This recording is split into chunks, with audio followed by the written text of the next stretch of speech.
Bonjour messieurs.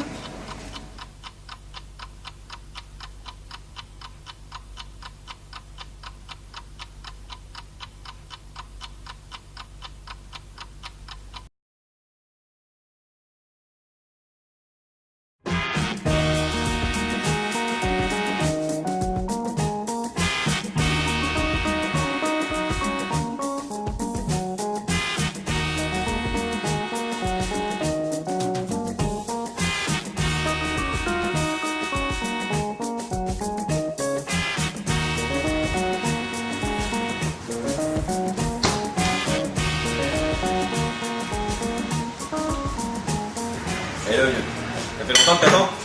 Encore du retard. J'ai marre de poireauter la moitié de l'après-midi à chaque fois qu'on a rendez-vous.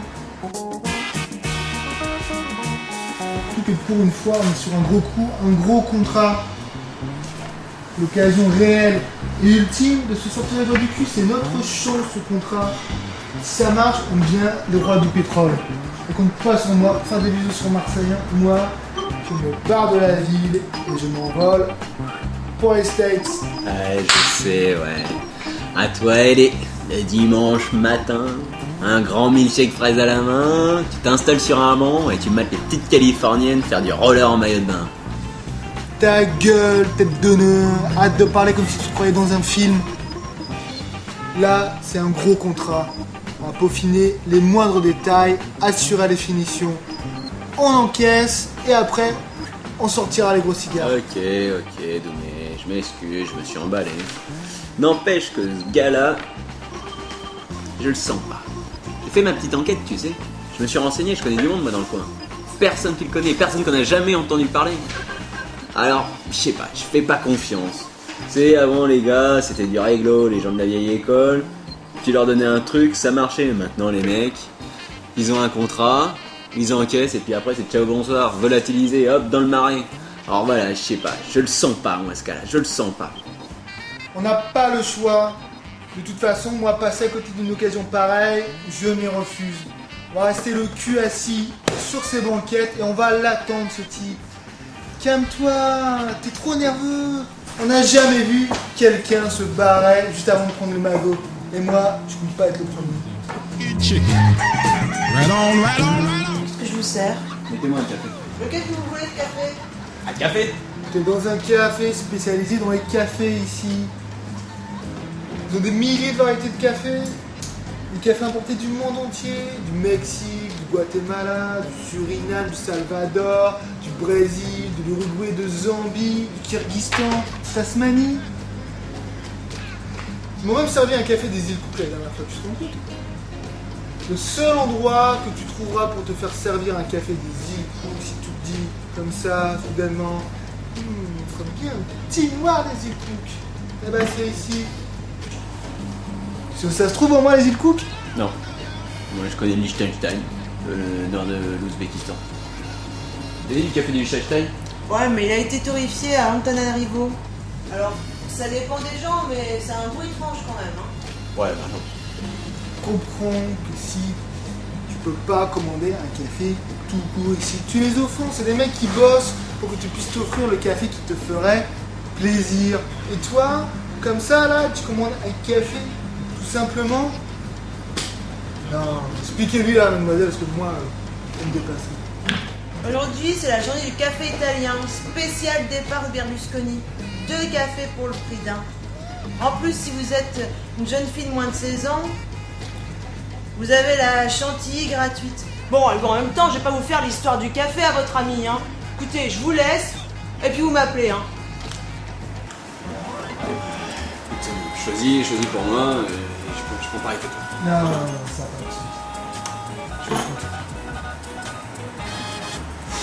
Ça me gave. Tu me déçois profondément. Je vais te dire ce que je pense de toi. T'as peur. T'as peur de choisir ton café parce que choisir ton café, ça te mettrait en face de tes responsabilités. Et ça, tu en es parfaitement incapable. Tu déconnes là. Choisir un café, c'est rien du tout. C'est comme la couleur de ton site le matin, quand tu l'as enfilé, t'as oublié, c'est effacé, pchit. Putain, c'est ce que tu crois, parce que c'est pas effacé pour tout le monde. C'est peut-être effacé de ta petite vie quotidienne, c'est gravé en toi pour toujours. Parce qu'il y a une petite boîte noire qui garde tout, qui conditionne toute ta vie. Et après, ton choix de café vient se ranger juste là. Et cette petite boîte noire s'appelle ton inconscient. Garde ton baratin pour ton petite californienne en roller. Parce que si pour toi, le café, c'est primordial, c'est très bien, c'est ton problème. Mais moi, ça change pas ma vie. Mais comment tu peux te dire ça? Mais une vraie tête de nœud. En prenant la décision de prendre un café Longo plutôt qu'un café Macchiato, plutôt qu'un espresso Campana, voire qu'un mochaccino, cette petite décision, si ridiculement dénuée de sens qu'elle puisse être pour toi, elle fait effet boule de neige.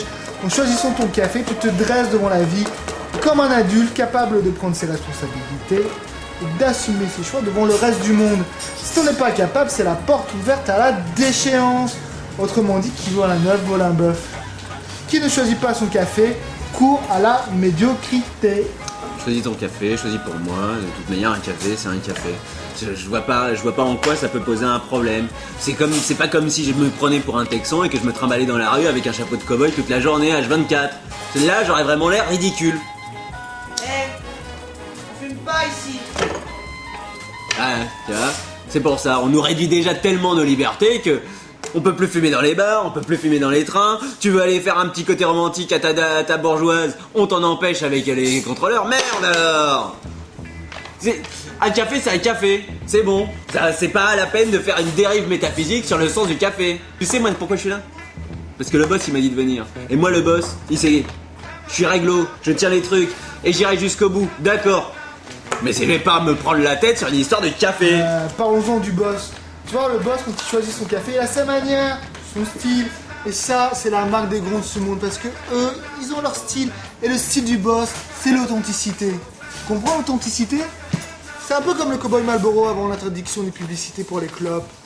La liberté, les grands espaces, ce mec sain de corps et d'esprit. La liberté. Il est comme ça, le boss. Tu comprends maintenant pourquoi j'arrive en retard au rendez-vous. C'est pour avoir un peu de répit, pour pas t'écouter déblatérer tes âneries de psychanalyse frustré caféinomane. Non mais vraiment, on va pas passer 1 heure sur une histoire de café. Alors je choisis pour moi, je choisis pour lui et je choisis pour toi. De toute manière, il est absent, l'autre, on s'en fiche. Ah non, moi je me refuse de choisir pour lui. Choisir le café d'un inconnu avec qui on a un rendez-vous, c'est plus qu'un affront, c'est de l'impolitesse.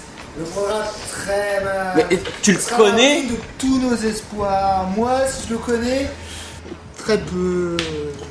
C'est une légende. Une légende. Et moi, ce qu'on m'a dit sur moi, j'ai quand même du mal à l'avaler. Hein. Il paraît qu'il y a des règles à respecter. Des règles. J'ai vu un mec avec qui on fait un contrat, il n'y a pas de règles, je vois pas pourquoi il y aurait des règles. Avec un mec comme ça, c'est qui ce mec? C'est un mogwai? Avec un mec comme ça, il faut garder une maîtrise de soi extrême. La première règle, il faut jamais le regarder dans les yeux. Ah ouais, mais pourquoi? La deuxième règle, c'est qu'il ne faut jamais s'interroger sur les raisons de l'existence de la première règle.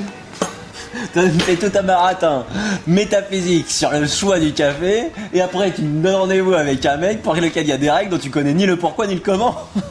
Il en va de ta vie. Bon allez, j'en ai ras la casquette de tes règles de hippie là. Monsieur me fait la morale, monsieur me fait ceci, monsieur me fait cela.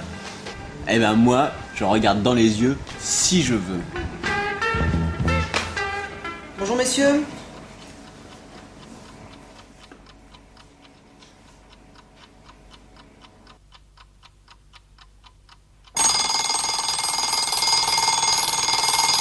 Ha ha ha